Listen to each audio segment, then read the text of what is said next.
Hello, friend. Welcome to History ZZZ. We are glad you are here. Get comfortable. Let your body settle into whatever surface is holding you right now. Feel the weight of your arms. Let your shoulders drop. There is nothing you need to do, nowhere you need to be. Just breathe. In and out. In and out. Tonight we are going somewhere ancient. Somewhere that has been calling to human imagination for thousands of years. We are going to Egypt. Not the Egypt of museums or movies or textbooks. The real Egypt. The living, breathing, smelling, noisy, quiet, beautiful Egypt. The Egypt that existed for 3,000 years before anyone alive today was born. Let your eyes grow heavy. We will be your guide. This is the eternal kingdom. Close your eyes, let your breathing slow. We are going back, very far back. The year is approximately 1300 BC. You are standing on the eastern bank of the Nile River, in the heart of the most powerful civilization on Earth. The sun has just set. The sky above you fades from deep orange at the horizon to a rich, dark blue overhead. Stars are beginning to appear, slowly at first, then all at once, as if someone is lighting candles one by one across the whole ceiling of the world. The air smells of river water and warm mud and something else, something green and living, the particular smell of plants that grow fast in rich black soil beside a great river. This is the smell of Egypt. This is the smell of civilization. You breathe it in, and the ancient world begins to take shape around you. Egypt in 1300 BC is at the height of its new kingdom period. The pharaoh on the throne is Ramesses II, Ramesses the Great, as he will come to be known. He has ruled for nearly 20 years and will rule for 40 more. He will build more monuments, father more children, and wage more battles than almost any ruler in human history. But tonight, in this village, none of that matters very much. The farmers and weavers and bread bakers and fishermen who live here are ordinary people. They know the Pharaoh's name. They offer prayers to his image in the temple. But he is as distant to them as the sun, present, important, powerful, and very, very far away. Their world is this riverbank, these mud brick houses, this particular bend in the Nile, these neighbors, these children, these animals. This is their Egypt, and it is the Egypt we will walk through tonight. Let your breathing slow a little more. You are safe here. The night is warm. The river is close. The houses here are made of mud brick. That might sound primitive. It is not. Mud brick is one of the most intelligent building materials ever devised.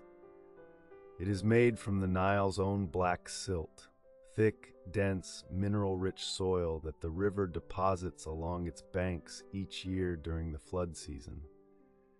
You mix the silt with water and chopped straw. You press it into wooden molds. You set it in the sun for a few days. What you get is a building block that is cool in summer, warm in winter, and lasts for decades. In the dry Egyptian air, some mud brick structures survive for centuries. The house before you has 2 or 3 rooms, a main living space, a back room for sleeping and storage, a small courtyard in front where the family keeps a goat and a few clay pots filled with grain. The roof is flat. In summer, the family sleeps on the roof to catch the night breeze off the river. In winter, they move inside, and the roof becomes a place for drying fish and storing bundles of flax. It is a small life by some measures, but it is an ordered one, a known one, a life with rhythms as reliable as the river itself. Let us talk about the river. In Egypt, everything begins and ends with the Nile. The ancient Egyptians understood this more clearly than perhaps any people before or since. They did not take the river for granted. They worshipped it. They built their entire civilization around its rhythms. The Nile has 3 seasons, and the Egyptians named them all. Akhet, the inundation. This is when the river floods, roughly from June through September. The Nile swells with water carried from the mountains of Central Africa, and it spreads out across the floodplain on either side of its banks. Everything turns to water. The fields disappear. Farmers cannot work. This is when the pharaoh calls them to build instead. Peret, the growing season. The flood recedes, leaving behind a thick coating of black silt, the richest natural fertilizer in the ancient world. Seeds go into the ground. Green shoots appear within days. The fields fill with wheat and barley and flax, Shemu, the harvest, the dry months. The fields ripen. The whole population bends to the work of cutting and threshing and storing. What goes into the granary must last until the next flood brings life again. 3 seasons, 3 rhythms, 3,000 years. The Nile never missed a year, and Egypt never forgot to be grateful. The night is settling in fully now. In the village, the last fires are burning low. A baby has been nursing for the last half hour and has finally fallen asleep. A dog is curled against a doorstep. The goat in the courtyard shifts its weight and is still. Across the river on the west bank, the desert begins almost immediately. This is by design. The Egyptians divided their world into 2 clear halves, the Black Land and the Red Land. Kemet, the Black Land, was the strip of rich, dark, flood-fed soil on either side of the Nile. This is where the living were. This is where crops grew and houses stood and children were born. Deshret, the Red Land, was the desert. The dry, orange, inhospitable expanse that stretched in every direction beyond the green. This is where the dead went. The tombs and burial grounds were always on the western bank in the Red Land where the sun set. Every evening, the sun descended into the west. The Egyptians called this dying. Every morning the sun rose from the east. They called this being reborn. It happened every single day. Death and rebirth, death and rebirth. And if the sun could do it, then perhaps so could a person. Let that thought settle over you like a warm blanket. Let your breathing slow. Let us step back in time a few hours to the end of the working day. In this village, most people are farmers. They do not own the land they work. In Egypt, all land ultimately belongs to the pharaoh, who is not merely a king but a god, the living embodiment of Horus, falcon-headed son of the sun. The farmers pay a portion of their harvest as tax. In return, the state guarantees certain things: protection from invaders, distribution of grain in bad years, the maintenance of the great irrigation canals that carry Nile water to fields beyond the river's reach. It is a bargain that has held for over 1,000 years by 1300 BC. It is not a free life, but it is not a desperate one either. The day begins before sunrise. The farmer wakes, drinks water, eats a few pieces of flatbread from the day before, and goes to the field. In flood season, there are no fields. He is conscripted to build instead, hauling stone or mixing mortar under the supervision of royal overseers. In growing season, he is in the field from dawn to the worst heat of midday, then resting in the shade of a tree until late afternoon, then working again until dusk. It is hard work, but the Nile's gift makes it productive. A farmer in Egypt could feed his family on far less land than a farmer anywhere else in the ancient world. The soil was that rich. The sun was that reliable. The river was that generous. By the time the sun touches the western hills, the fields are empty. The farmers have come home. Their feet are dark with Nile mud. Their shoulders carry the weight of a long day. But the weight is not without purpose.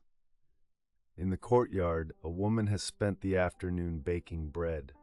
She has a stone quern, a flat grinding stone, and she has spent part of the morning grinding emmer wheat into coarse flour. Mixed with water and a little salt, shaped into flat rounds, baked on the flat stone beside the fire. Bread is everything in ancient Egypt. It is currency. Workers at the royal tombs in the Valley of the Kings are paid in bread and beer. Scribes record the daily bread ration in their ledgers with the same precision that a modern accountant tracks money. To be without bread in Egypt is to be without life itself. Tonight there is also a pot of lentil stew, some onions, some leeks, some dried fish from a catch earlier in the week. Dates from the palm tree in the courtyard, eaten as something sweet at the end. The family sits together. The children reach for the bread first. The baby is propped against a cushion of folded linen. Someone tells a story, not a written story, but a spoken one, passed down from grandparent to grandchild for generations. The fire settles. The night comes in. Let us talk about the food a little more, because it tells us so much about this world. The ancient Egyptians grew emmer wheat and barley, the two great grains. They made bread from the wheat and beer from the barley, and both were considered essential to a good life. Egyptian beer was thick and nutritious, more like a liquid porridge than the clear beer we know today. It was safe to drink when the water was not. Children drank a weaker version of it. Even the gods were offered beer in the temples. Along the Nile, vegetables were abundant. Onions, garlic, leeks, cucumbers, and lettuces grew easily in the flood soil. Figs, dates, and pomegranates grew on trees that needed little attention. The river was full of fish, tilapia, catfish, perch, caught with nets or wicker traps or simple lines of twisted flax. Meat was rarer. The wealthier households kept geese and ducks. Special occasions brought beef or goat. The very poor might go weeks without meat, but they rarely went without food. Egypt was, by ancient standards, extraordinarily well fed. This abundance was not an accident. It was the product of a civilization that had spent 3,000 years perfecting the art of living beside a river that gave everything you needed if you paid attention to its rhythms. The Egyptians paid attention. That is perhaps their greatest achievement. Not the pyramids, not the temples, but the patient, careful, generational attention they gave to the world around them. The children are being put to bed now. In ancient Egypt, childhood was not so different from childhood anywhere, in any era. Children played, they ran, they argued and cried and laughed.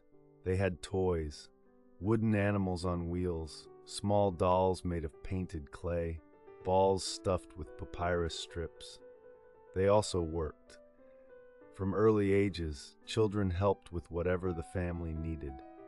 A girl might help carry water from the river, or tend the younger children, or learn to grind grain beside her mother. A boy might help in the fields as soon as he was strong enough to carry a tool. But there was play. Always play. The archaeologists have found the toys buried with children, placed there by parents who could not bear to send their child into whatever came next without something familiar. A painted wooden horse, a small ceramic cat, a ball, the simplest things. Tonight, a mother is laying a child down on a woven mat. She smooths the linen sheet over small shoulders. She says something quiet in a language that has not been spoken aloud for thousands of years, but the tone is unmistakable. Every parent in every era of human history has used that tone. Shh. Close your eyes, I am here. The adults stay awake a little longer. This is the hour for talking. In a world without electric light, the evening is not wasted on productivity. Once the fire dies down and the lamps are lit, small clay dishes of oil with a wick of twisted flax, the world grows very still and very close. They talk about the flood. whether it was high enough this year, whether the North Field will produce as well as last year, whether old Nibet's knee is improving or getting worse, whether the headman will raise the tax on barley or hold it steady. Ordinary talk. The kind of talk that has been happening in every village, in every civilization, in every era of human history as the night closes in. There is comfort in the ordinary, comfort in the known, comfort in the voices of the people you know best, talking about nothing in particular in the warm, lamp-lit room while the river moves past outside and the stars wheel slowly overhead. Let your own thoughts quiet now. Let the voices of these ancient people carry you somewhere restful. You don't need to understand the words. You understand the feeling. Now let us walk away from the village for a moment. Let us walk south along the riverbank, where the reeds grow thick and the frogs are singing, and the night herons stand very still in the shallows, watching for fish. The Nile at night is a different thing from the Nile by day. By day it is busy. Boats move constantly, cargo boats with wide bellies full of grain, slim fishing skiffs, the grand barges of temple priests and royal messengers. People shout across the water. Children swim near the banks. Women beat laundry against the flat stones at the river's edge. But at night, the Nile belongs to itself. The great river moves without hurry. It does not care that 3,000 years of civilization have grown up along its banks. It does not know about the pharaoh or the temple or the harvest tax. It simply moves, as it has moved for 10 million years, south to north toward the sea, carrying the mountains of Central Africa to the Mediterranean, one grain of silt at a time. You stand at the edge of the water. You can hear it moving, a low, continuous sound, barely louder than your own breathing. The moon is reflected in it. The stars are reflected in it. You breathe in, you breathe out. The river breathes with you. In the distance, perhaps a half-day's walk to the north, there is a temple. You cannot see it from here. It is hidden by the curve of the river and the darkness, but you know it is there. Everyone knows it is there. It is the largest building within 20 miles. Its entrance pylons rise 40 feet above the flat land, carved with images of the pharaoh in battle, painted in red and blue and gold. Inside the temple, priests are awake right now. They work in shifts, day and night, without ceasing. Their job is to care for the God who lives there. Not a statue, not a symbol, but the God himself, believed to actually inhabit the sacred inner room called the sanctuary. Before dawn, the head priest will open the sealed doors of the sanctuary. He will light incense. He will purify himself with water, then purify the space. He will dress the divine image in fresh linen.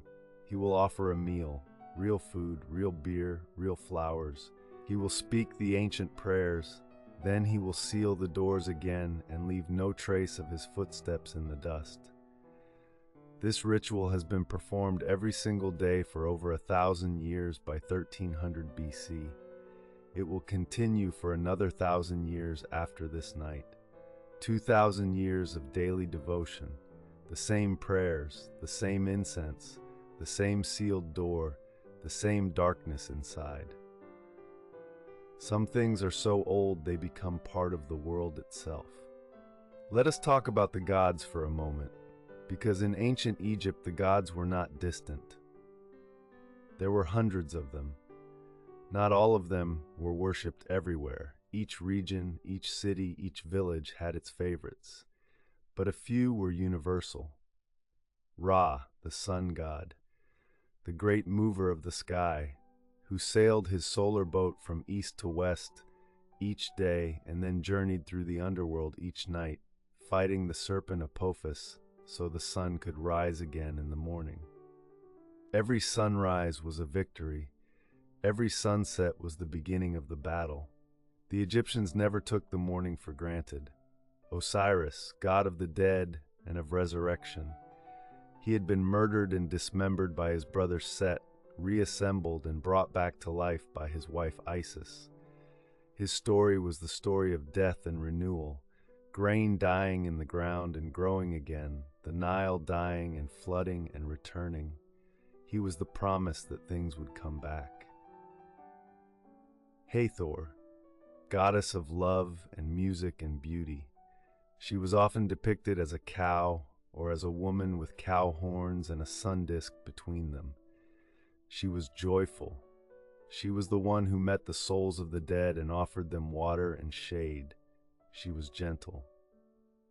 The villager on the riverbank tonight has a small clay figurine of Hathor in a niche in the wall of her home.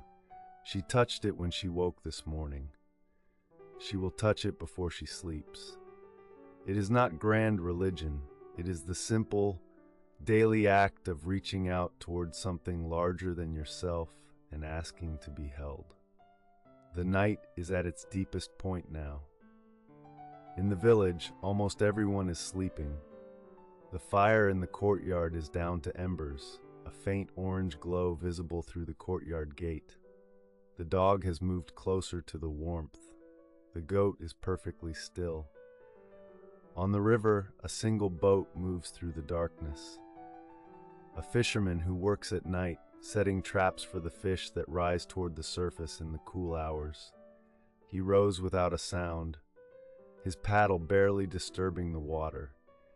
He knows every bend in this stretch of river. He has been fishing here since he was 7 years old. His father fished here before him, his grandfather, his great-grandfather. The same river, the same darkness, the same stars above. He pauses his rowing for a moment, sets the paddle across his knees, looks up. The stars are extraordinary tonight. The Egyptians knew every one of them. They used them to predict the Nile's flood, to set the calendar, to align the temples and the tombs. They knew that Sirius, the brightest star in the sky, rose just before dawn on the eastern horizon, precisely when the Nile began to flood each year. They called it Sopdet. They celebrated its return. The fisherman looks at the stars and knows what month it is, what season is coming, how many days until the flood begins. He does not have a calendar. He does not need one. The sky is the calendar. He picks up his paddle. The boat moves on. Upriver from the village, there is a larger town. In this town there are scribes. The scribes are, by Egyptian standards, privileged people. They have been educated, a rare and precious thing. From the age of 5 or 6, they sat in schools attached to the temples and learned to write hieroglyphics, not the full formal script used on temple walls, but a faster, more practical version called hieratic, used for business and letters and record keeping. Learning to write in ancient Egypt was not a simple thing. The full hieroglyphic script had over 700 symbols. A student might spend years copying text before being trusted with real work. The texts they copied were often the great literary works of their civilization. Love poetry, wisdom literature, medical papyri, mathematical problems. Yes, mathematical problems. Egyptian scribes could calculate the volume of a truncated pyramid. They could measure land accurately enough for legal disputes. They understood fractions, multiplication, and complex geometry.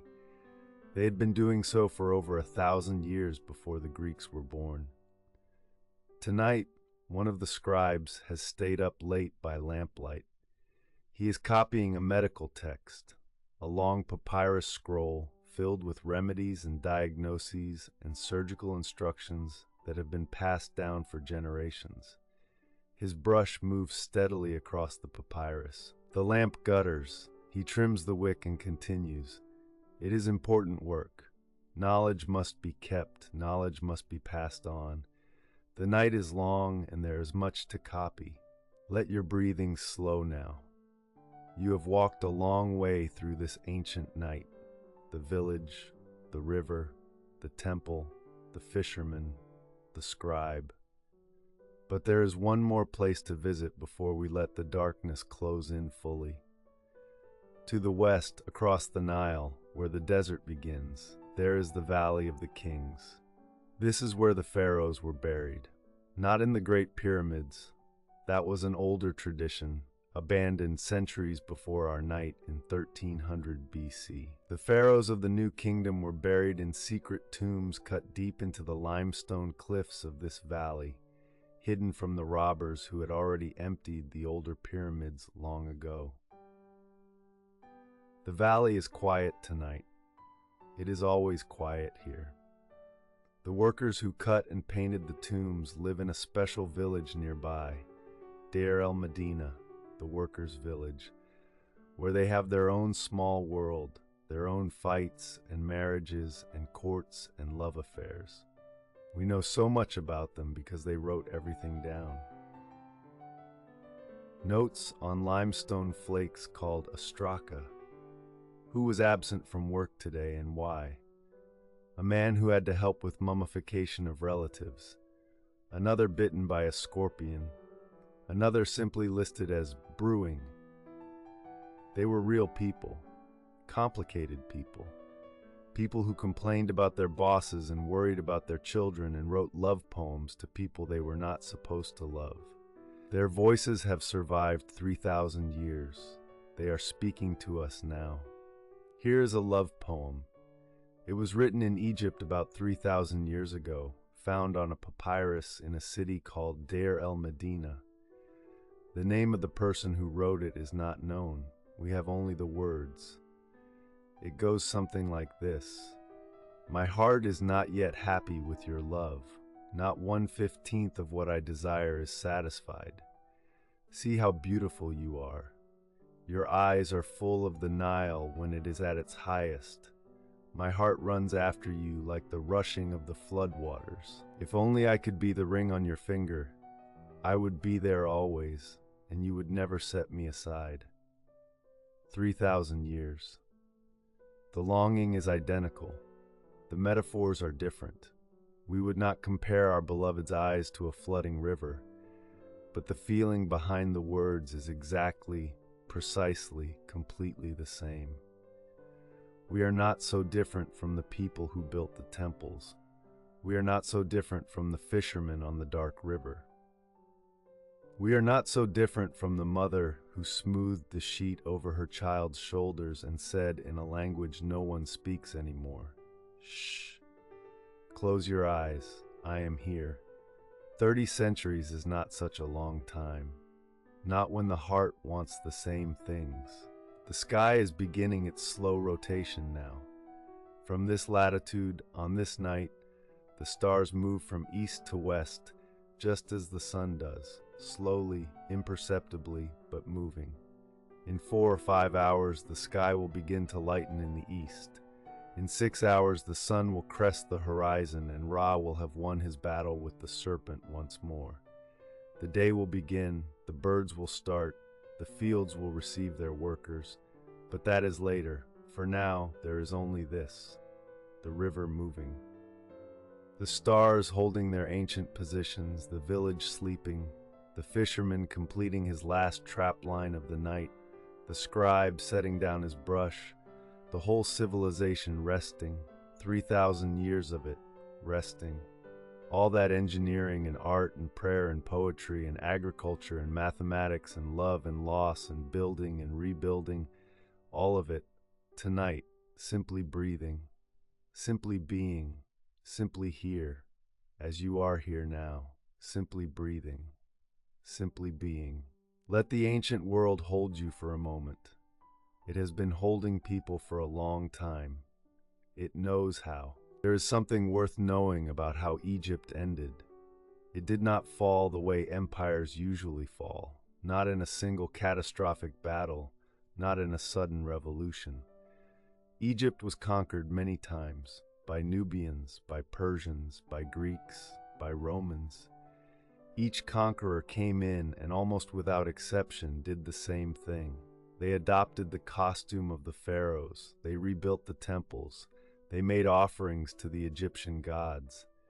Alexander the Great, the greatest conqueror of the ancient world, went to the oracle of Amun in the desert and asked to be recognized as the son of the god. The oracle said yes. Even Rome, with its armies and its roads and its absolute confidence in its own superiority, even Rome looked at Egypt and said, "This is something we do not fully understand, and we will not destroy it." The last hieroglyphic inscription was written in 394 AD. By then, Egypt had been Egyptian for over 3,000 years. The Roman Empire had been ruling it for 4 centuries and had barely left a mark on the deep culture of the Nile. 3,000 years. Let that settle in your mind as your breathing grows slow and easy. 3,000 years of the same songs to the same gods. 3,000 years of the same black soil and the same flooding river. 3,000 years of the fisherman and the scribe and the mother and the child and the dog and the goat and the lamp and the love poem. The longest story ever told, and still somehow not fully over. Let the images fade now. The temple, the river, the village, the stars. Let them drift. There is no need to hold them. They have been here for 3,000 years. They will be here when you wake up. Your breathing is slow now. Your body is heavy and warm. The thoughts that were sharp before, the list, the worry, the thing you need to do tomorrow, they have softened at the edges. They will still be there in the morning. They can wait. For now, there is only the dark. The comfortable, familiar dark.